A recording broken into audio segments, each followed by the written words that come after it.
Hello guys, welcome to my YouTube channel. स्वागत है दोस्तों मेरे चैनल पर। दोस्तों आज मैं बात करूंगा सामाजिककरण। सामाजिककरण क्या होता है, इसके अर्थ के बारे में जानेंगे। सामाजिककरण को प्रभावित करने वाले कारण कौन कौन से होते हैं उसके बारे में डिटेल से जानेंगे। तो मेरे चैनल को पहली बार देख रहे हैं तो चैनल को सब्सक्राइब कर तो पास वाले घंटे वैसे भी ऑन कर दीजिएगा, इससे नए वीडियो की नोटिफिकेशन समय से मिलते रहें। इससे रिलेटेड क्वेश्चन जो आपको टीचिंग एग्जाम में पूछा जाता है, जैसे TET, Bihar TET, UP TET, Rajasthan TET, Haryana TET. तो चलिए हम देर न करते हुए वीडियो स्टार्ट करते हैं। सबसे देखते हैं पहले सामाजिकरण का अर्थ क्या होता है। सामाजिकरण का अर्थ उस प्रक्रिया से है जिसके द्वारा व्यक्ति अन्य व्यक्तियों से अंतःक्रिया करता हुआ सामाजिक आदतों, विश्वासों, रीति रिवाजों तथा परंपराओं एवं अभिव्यक्तियों को सीखता है, उसी को सामाजिकरण कहते हैं। इस क्रिया के द्वारा व्यक्ति जन कल्याण की भावना से प्रेरित होते हुए अपने आप को अपने परिवार, पड़ोस तथा अन्य सामाजिक वर्गों के अनुकूल बनाने का प्रयास करता है, जिससे वह समाज का एक श्रेष्ठ, उपयोगी तथा उत्तरदायित्व सदस्य बन जाए तथा उक्त सामाजिक संस्थाएं तथा वर्ग उसकी प्रशंसा करते रहें, उसी को सामाजिकरण कहते हैं।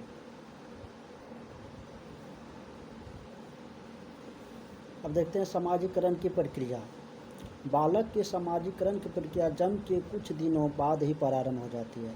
बालक में जो सामाजिकरण की प्रक्रिया जो है जन्म के कुछ दिन के बाद ही प्रारंभ हो जाती है। बालक के सामाजिकरण की प्रक्रिया परिवार से प्रारंभ होती है। बालक के सामाजिकरण की प्रक्रिया जो सबसे पहले परिवार से प्रारंभ होती है। परिवार के सदस्य के रूप में बालक परिवार के अन्य सदस्यों से अंतःक्रियात्मक संबंध स्थापित करता है, उससे मेलजोल करता है और अनेक उनके व्यवहारों का अनुकरण करता है। यानी कि परिवार के जितने भी सदस्य होते हैं सबका वो क्या करते हैं, अनुकरण करते हैं। इस प्रकार अनुकरण करते हुए जाने अनजाने बालक परिवार के अन्य सदस्यों की भूमिका भी अदा करने लगता है। अनुकरण के आधार पर ही वह माता पिता, भाई बहन तथा आदि भूमिकाओं को सीखता है। अनुकरण के आधार पर ही सबसे पहले माता पिता, भाई बहन और जितने भी सदस्य हैं सबकी भूमिकाओं को धीरे धीरे सीखता है। उसके ये व्यवहार धीरे धीरे स्थिर हो जाते हैं। धीरे धीरे बालक अपने तथा पिता और अपने तथा माता के मध्य अंतर को समझने लगता है बालक कि वह स्वयं क्या है।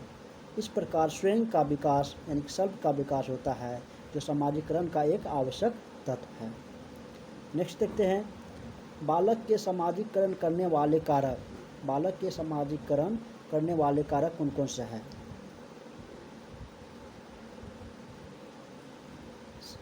बालक के सामाजिक करने वाले कारक।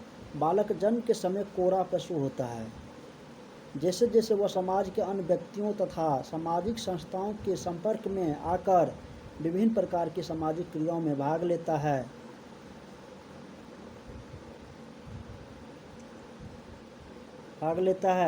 वैसे वैसे वो अपनी पार्श्विक प्रवृत्तियों को नियंत्रित करते हुए सामाजिक आदर्शों तथा मूल्यों को सीखता रहता है। बालक के सामाजिकरण की प्रक्रिया निरंतर चलती रहती है। बालक की सामाजिकरण की प्रक्रिया जो है निरंतर चलती रहती है। बालक के सामाजिकरण में सहायक मुख्य कारक अथवा तत्व निम्नलिखित है। यानी कि बालक के सामाजिकरण में जो है सहायक मुख्य तत्व जो है बहुत सारे हैं। जैसे पहला परिवार, आयु समूह, पड़ोस, नातेदारी समूह, स्कूल, खेलकूद, जाति, समाज, भाषा समूह, राजनीतिक संस्थाएं, धार्मिक संस्थाएं, ये सभी जो है उसके समूह हैं। आप देखते हैं आगे बालक के सामाजिकरण में बाधक तत्व। बालक के सामाजिकरण में बाधक तत्व कौन कौन से हैं उसके बारे में देखते हैं।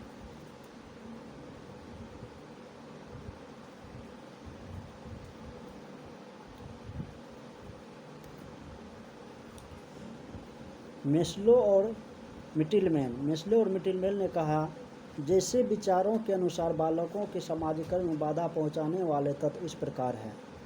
मेस्लो और मिटिलमैन ने कहा, जैसे विचारकों के अनुसार बालकों के समाजीकरण में बाधा पहुंचाने वाले तत्व जो है इस प्रकार है। जैसे देखते हैं सांस्कृतिक परिस्थितियाँ जैसे हो गया जाति, धर्म, वर्ग आदि, ये जो है संबंधपूर्ण धारणाएं आदि, ये जो है सांस्कृतिक परिस्थितियाँ जो कि बालक के समाजीकरण में बाधा पहुंचाते हैं। दूसरा है बालकालीन परिस्थितियाँ के अंतर्गत माता पिता का प्यार न मिलना, माता पिता में सदैव कलह, विधवा माँ, पक्षपात, एकाकीपन तथा अनुचित दंड आदि, ये जो है बालक के समाजीकरण में बाधा पहुंचाने वाले महत्वपूर्ण तत्व है। अगला है तात्कालिक निराशा, तात्कालिक परिस्थितियाँ जैसे निराशा, अपमान, अभ्यास, अनियमितता, कठोरता, परिहास और भाई बहन, मित्र, पड़ोसी आदि की ईर्ष्या, ये सब जो है तात्कालिक परिस्थितियाँ कौन सा हो जाएगी? निराशा, अपमान, अभ्यास, अनियमितता, कठोरता, परिहास, भाई बहन, मित्र, पड़ोसी आदि की ईर्ष्या, ये सब जो है तात्कालिक परिस्थितियाँ हैं। अगला है अन्य परिस्थितियाँ क्या? जैसे शारीरिक हीनता, निर्धनता, असफलता, शिक्षा की कमी, आत्मविश्वास का अभाव तथा आत्मनिर्भरता की कमी, ये जो है अन्य परिस्थितियाँ हैं बालक के समाजीकरण में बाधा पहुँचाने वाली। अब नेक्स्ट देखते हैं समाजीकरण की प्रक्रिया में शिक्षक की भूमिका। समाजीकरण की प्रक्रिया में शिक्षक की क्या क्या भूमिका होती है उसके बारे में देखते हैं। बालक के समाजीकरण की प्रक्रिया में परिवार के बाद स्कूल और स्कूल में विशेष रूप से शिक्षक का आता है। बालक के समाजीकरण की प्रक्रिया में जो है परिवार के बाद स्कूल और स्कूल में शिक्षक की विशेष रूप से शिक्षक का आता है। प्रत्येक समाज के कुछ विश्वास, दृष्टिकोण, मान्यताएं और कुशलताएं होती हैं।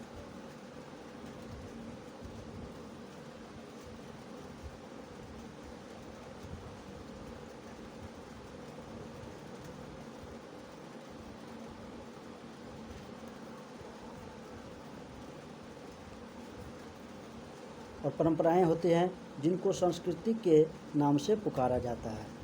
यह संस्कृति एक पीढ़ी से दूसरी पीढ़ी को हस्तांतरित की जाती है।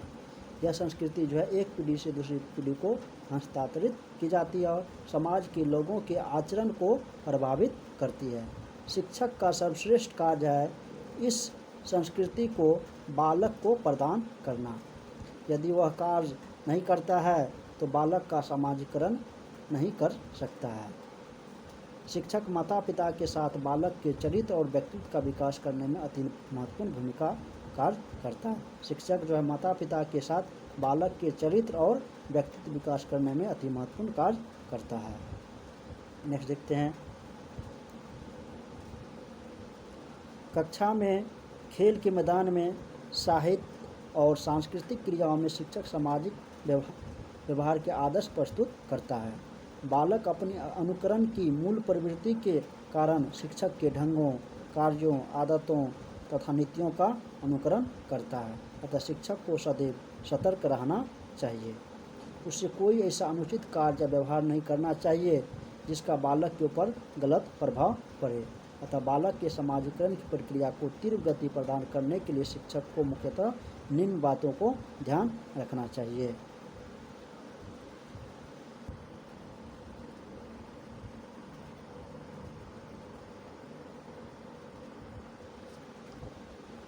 अभिभावक शिक्षक सहयोग पहला है समाजीकरण की प्रक्रिया में तीव्र गति प्रदान करने के लिए शिक्षक का सर्वप्रथम कार्य यह है कि वह बालक के माता पिता से संपर्क स्थापित करके उसकी रुचियों तथा मनोवृत्तियों के विषय में ज्ञान प्राप्त करे एवं उन्हीं के अनुसार उसे विकसित होने का अवसर भी प्रदान करना चाहिए। अगला है स्वस्थ प्रतियोगिता की भावना। बालक के समाजीकरण में प्रतियोगिता का महत्वपूर्ण स्थान होता है, पर ध्यान देने की बात है कि बालक के समाजीकरण के लिए स्वस्थ प्रतियोगिता होना ही अच्छा है। अतः शिक्षक को बालक में स्वस्थ प्रतियोगिता की भावना विकसित करना चाहिए।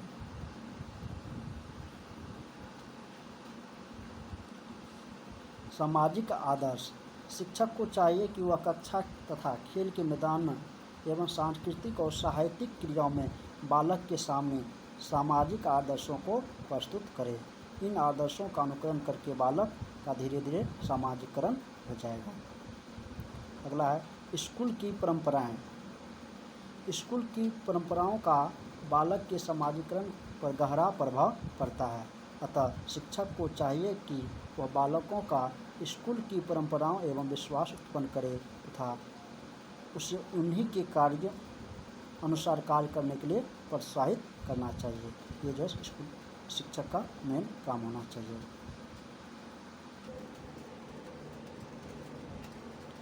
अगला देखते हैं सामूहिक कार्यों को प्रोत्साहन करना। शिक्षक को चाहिए कि वह स्कूल के विभिन्न सामाजिक योजनाओं के द्वारा बालक के सामूहिक क्रियाओं में सक्रिय रूप से भाग लेने का अवसर प्रदान करे। इन क्रियाओं में भाग लेने से उसका सामाजिकरण स्वतः ही हो जाएगा। उपरोक्त बातों से स्पष्ट है कि शिक्षक बालक के सामाजिकरण को प्रभावित करता है। शिक्षक के स्नेह, पक्षपात, बुरे व्यवहार, दंड आदि बालकों पर कुछ न कुछ प्रभाव पड़ता है और उसका सामाजिक विकास उत्तम या विकृत हो जाता है शिक्षक के कारण। यदि शिक्षक मित्रता और सहयोग में विश्वास करता है तो बच्चों में इन गुणों का विकास होता है। यदि शिक्षक छोटी छोटी बातों पर बच्चों को दंड देता है तो उनके सामाजिकरण में संकीर्णता आ जाती है। यदि शिक्षक अपने छात्रों के प्रति सहानुभूति रखता है तो छात्रों का सामाजिकरण समान रूप से होता है। Thank you friends. आपको वीडियो कैसा लगा? आपको कुछ भी अच्छा लगा हो तो मेरे वीडियो को लाइक कर दीजिएगा। Thank you.